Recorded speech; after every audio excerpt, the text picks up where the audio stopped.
Olá, estamos de volta com mais um Gente Interessante.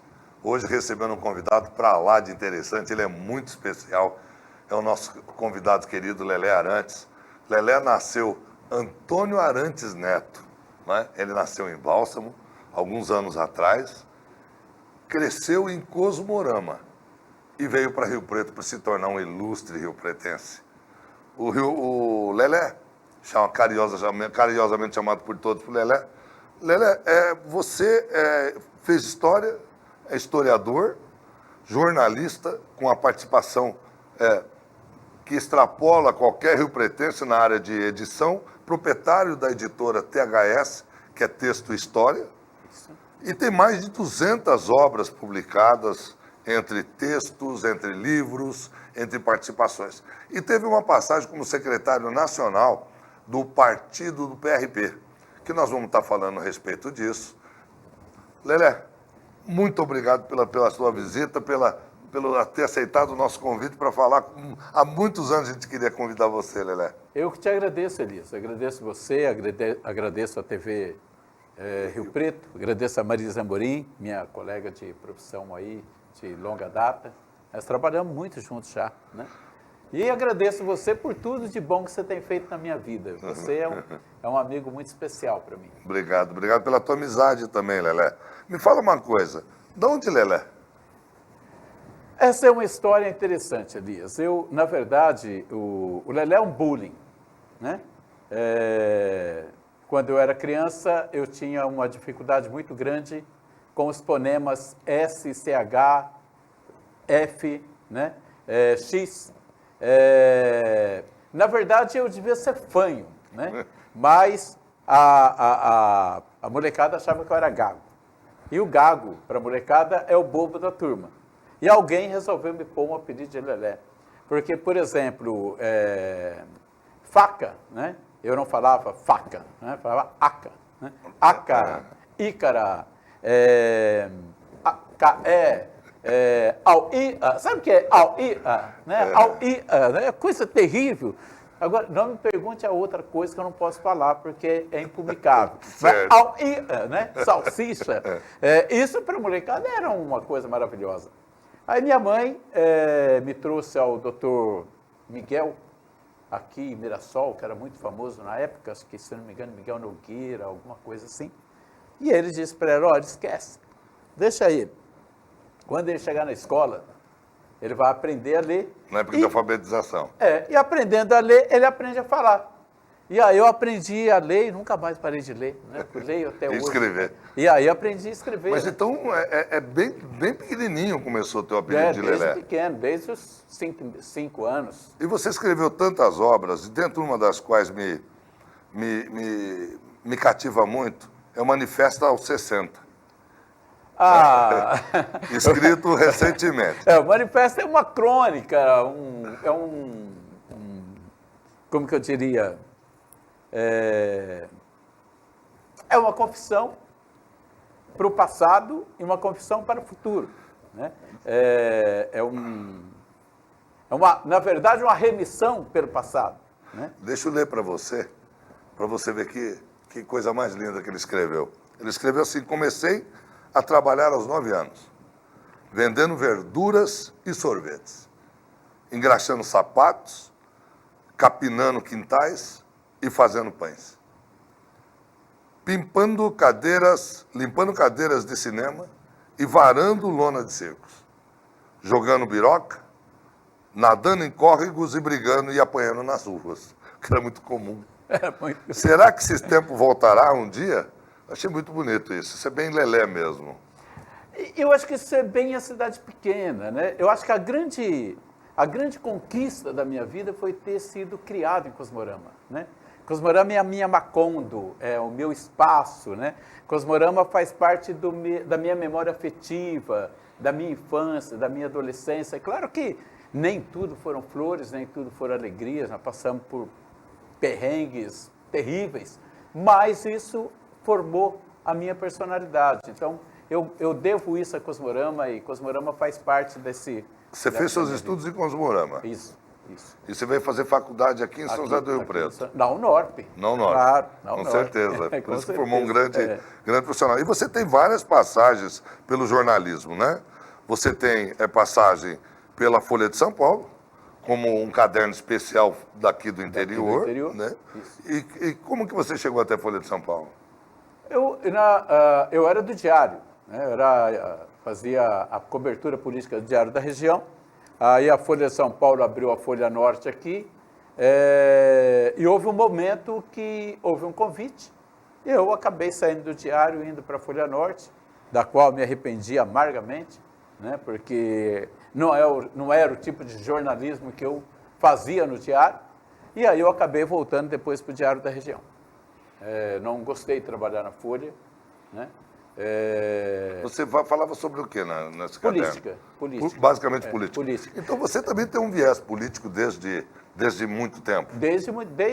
Eu acredito que desde os 18 anos. A hora que eu me tornei cidadão, eu também já me tornei uma pessoa enfronhada na política. Nós vamos para um rápido intervalo, nós vamos voltar falando de política com o Lelé Arantes, nosso entrevistado de hoje. Não saia daí, voltamos num minuto.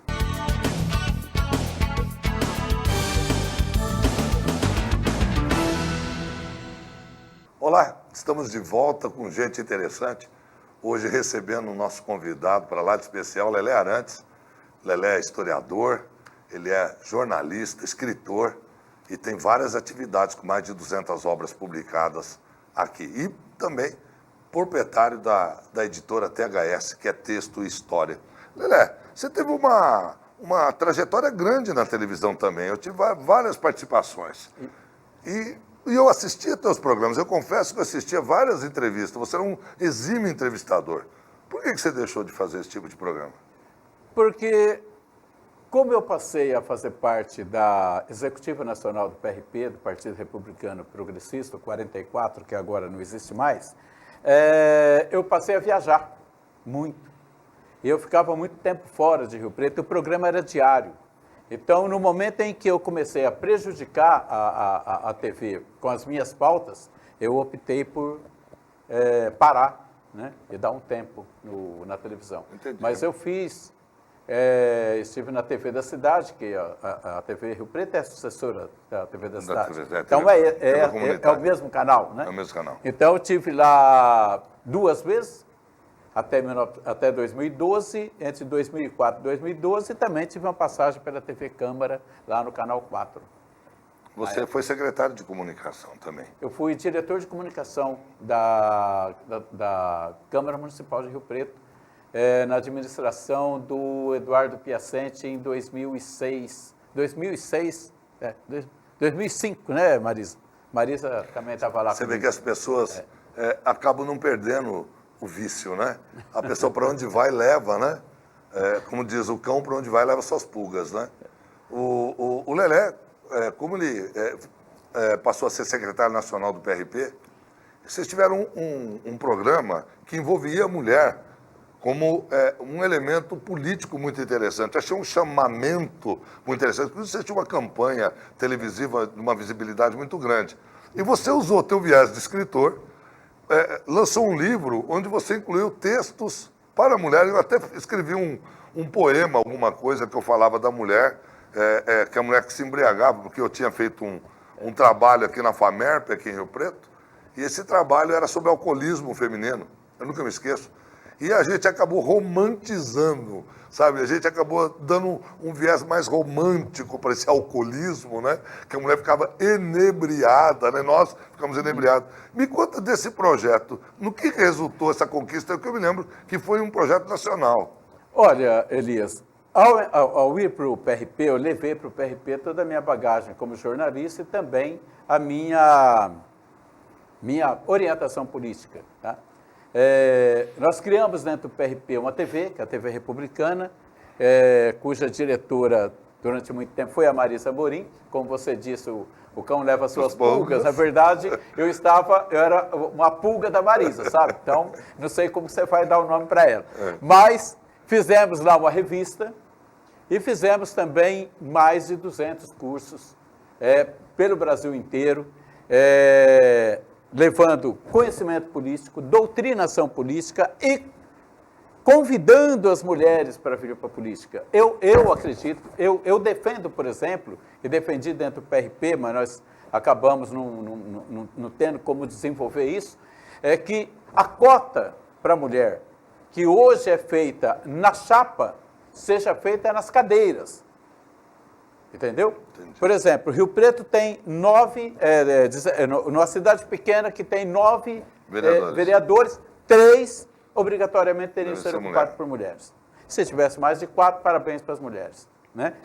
Porque enquanto não houver uma cota das vagas para as mulheres jamais terão mais do que 9 ou 10% na formação da... Mas nós já percebemos a ilicitude imperando até nisso, alguns partidos colocando mulheres de Araque para desviar as verbas durante as campanhas, e a gente viu isso logo no governo, inclusive exatamente no começo do governo Bolsonaro. Exato, mas é pior do que isso. É pior do que isso. Isso é um crime. Isso é um crime. O Marcelo Álvaro Antônio, que é meu amigo, foi deputado federal pelo PRP, foi vereador de BH pelo PRP. O Marcelo precisa se confirmar, ele precisa ir preso, porque isso é crime. Agora, há um crime que é o crime cometido contra as mulheres, que é, por exemplo, em 2012, eu fiz um levantamento no PRP, nós tivemos 512 mulheres com voto zero, só no PRP, que é um partido pequeno. Agora, você imagina em todo o Brasil. Por quê? Eles se inscreviam praticamente só para cumprir a lei. Para cumprir a lei e fazer a cota de gênero, mas, na verdade, a cota de gênero para beneficiar o candidato masculino. Entendi. Tá? Então, por quê? A lei não é cota das mulheres. A lei é cota de gênero. As mulheres precisam entender e os homens também.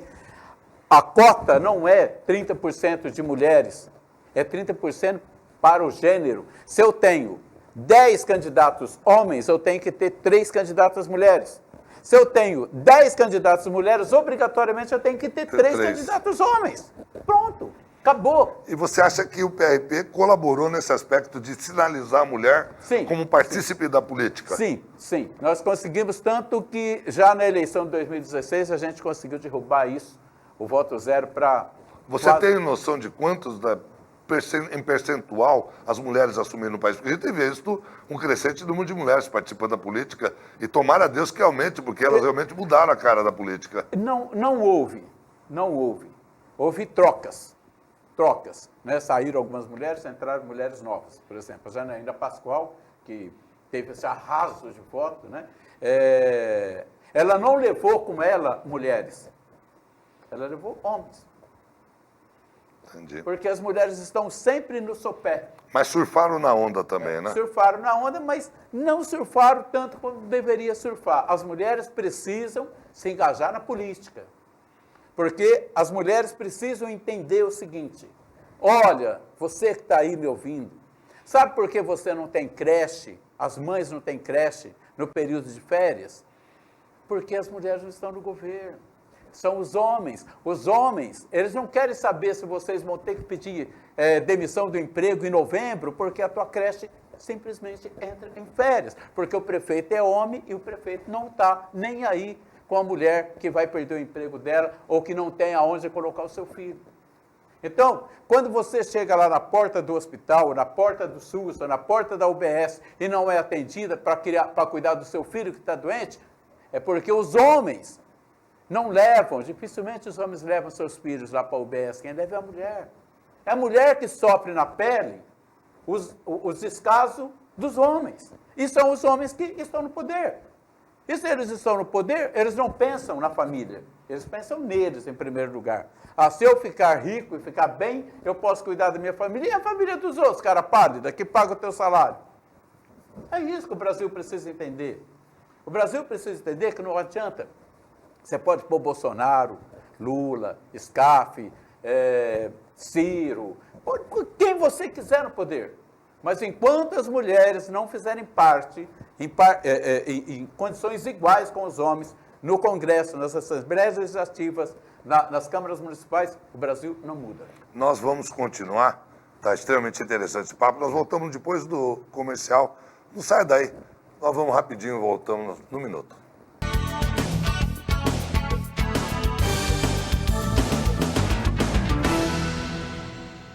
Olá, estamos de volta. Hoje, com gente interessante, recebendo um convidado para lá de especial, que é o Lelé Arantes, que a gente está aqui na eloquência dos movimentos políticos no Brasil. E a gente tem ainda muita coisa para falar com o Lelé, eu quero saber muito dele. Quero saber das suas obras, da Academia Rio Pretense de Letras e também do Instituto Histórico, Geográfico e Genealógico Lógico de São José do Rio Preto. O Lelé escreveu muitas coisas, escreveu dicionário Rio Pretense, inclusive falando das famílias. Portanto, me conta um pouquinho, por que você fez essa imersão primeiro de dicionário Rio Pretense e depois das famílias Rio Pretense, que foi fantástico. Inclusive, não pude conhecer os antepassados de Rio Preto, desde os fundadores até hoje. Da onde que nasceu essa inspiração, Lelé?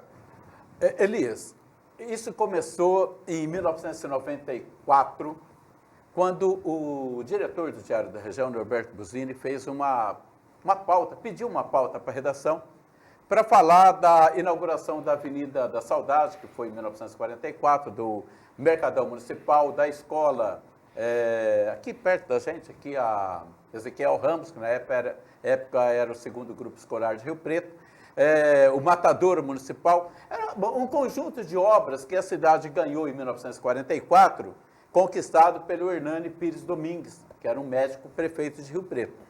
E eu tive muita dificuldade para obter essas informações, porque os jornais estavam na hemeroteca, e a hemeroteca era de difícil acesso, e os historiadores da época, 3 ou 4 pessoas, dificultavam muito o acesso da gente às informações, e eu resolvi, então, escrever um livro para os não riopretenses, porque os riopretenses sabiam, mas nós, não riopretenses, não sabíamos.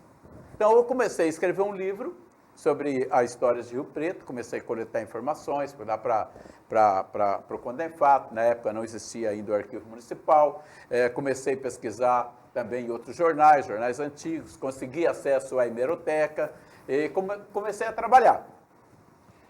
E um dia eu estava tomando vinhozinho, fazendo peixinho, naquela época estava começando a namorar a Regina, né, com quem eu fui casado praticamente 20 anos, e de repente começou a cair as fichas na minha cabeça. Plim, plim, plim, sabe? Lembra do telefone de orelhão? Você colocava a ficha aí, né?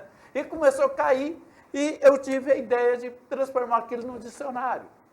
Né? Se eu transformar isso num dicionário, eu posso contar histórias de Rio Preto de uma forma totalmente diferente do que já foi contado até hoje. E foi aí que nasceu. E esse é uma das obras. Essa aqui é a última obra que eu fiz. Esse aqui é um livro que eu tento mostrar como está a cidade hoje. Quando eu fiz esse último livro sobre a história de Rio Preto, esse livro eu fiz pensando no futuro, pensando daqui 50 anos, quando nós, com certeza, não estaremos mais aqui, 50, 60, 70 anos. Né? Mostrando o que a cidade tem hoje, né? E claro, figuras ilustres de Rio Preto. E claro que tem bastante coisas aí do passado também. Mostrando a cidade hoje, como é São José do Rio Preto hoje. Né?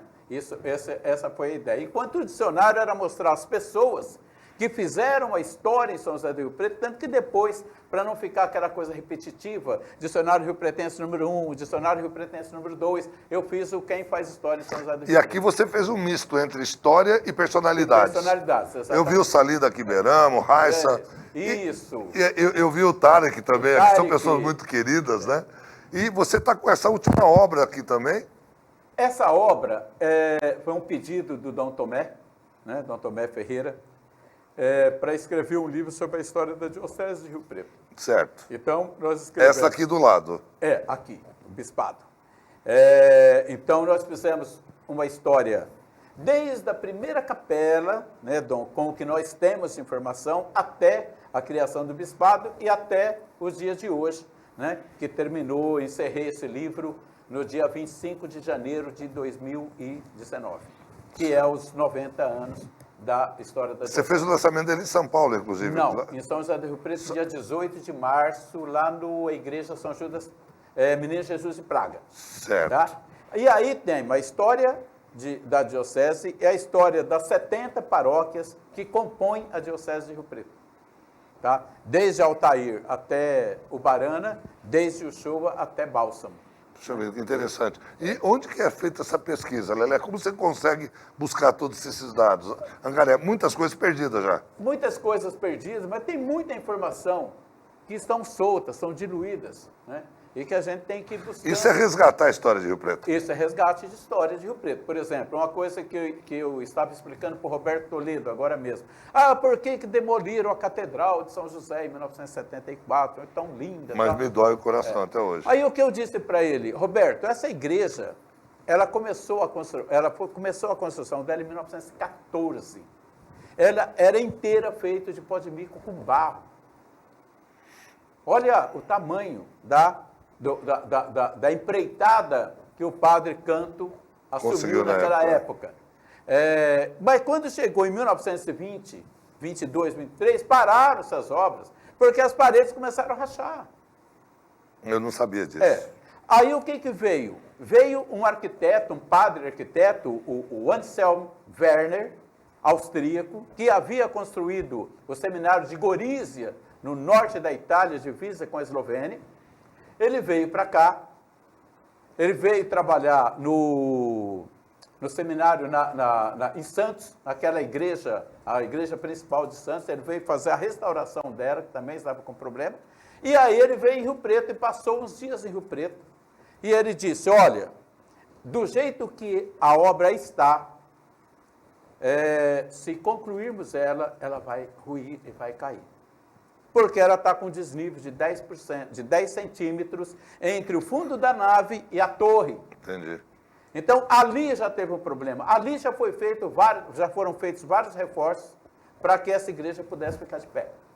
Quando chegou em 1972, 73, 74, e o pessoal disse que havia as rachaduras nas paredes, eu só não sei se havia naquela época condições para que a igreja pudesse fazer um reforço de fundação. Hoje faria, né? Hoje faria. Naquela época eu não sei se faria. Fazer. Né? Bom, te perguntar por que Instituto Histórico é redundância. Mas essa inspiração de montar o Instituto Histórico, ele é ativo hoje? É ativo hoje, o presidente atual é o Antônio Capri, mas a ideia do Instituto foi feita do coronel João Verlangieri, um coronel de Sorocaba, que era fundador, participava do Instituto lá em Sorocaba, e que aqui em Rio Preto ele reuniu um grupo de pessoas ligadas ao movimento MMDC, entre eles o Dr. Neon de Mélio Oliveira, Mélio Oliveira, né? Tá certo. O Antônio Florido, eu e mais outras pessoas, né? Eu seria redundância falar. E nós fundamos, isso foi lá no Ibilce, fundamos o Instituto Histórico. O Neon foi o seu primeiro presidente. Depois do Neon veio o Lindquist, que também é médico militar. E depois do Lindquist eu assumi. E depois de mim o Antônio Capri. Mas você é um dos idealizadores do Instituto. Sou sim, claro. Dentro das obras que o Lelé tem uma que me chama muito a atenção. Além de participar, ser membro da Academia Rio Pretense de Letras, mas tem uma coisa muito peculiar, que foi uma das obras que fez, um trabalho que ele fez, dentre várias biografias, ele criou uma outra biografia chamada Loja Cosmos.